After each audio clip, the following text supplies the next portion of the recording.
醒神啊，靚仔靚女，係我金槍啊！嚟緊就係2025年12月7號，田草私家3再加埋泥地啊！咁跑個馬，懶馬推介啊！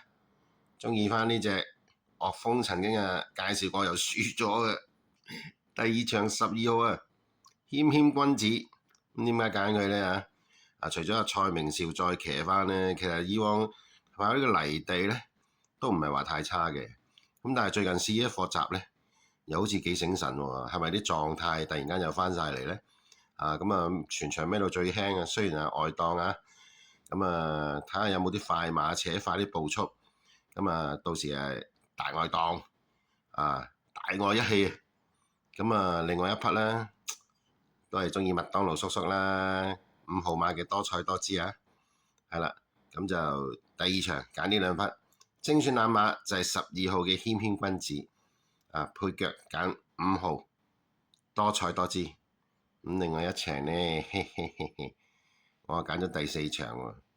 第4場先揀隻應該非常之懶嘅，懶到震啊，好似啲天氣咁。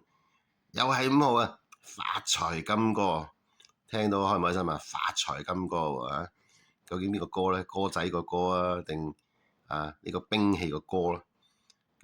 金城江呢，希望佢冷門殺手之後呢，就繼續有一個整個懶懶地嚟嘆下嚟。今次有個4檔啊，原本跑完呢個1600米泥地係啦，縮翻過嚟田草1400。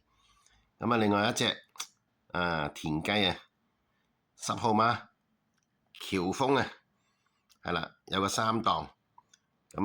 總共呢4隻，睇下可唔可以整個懶懶地啊！你都知啊，金槍中意懶噶嘛。介紹呢4匹啦。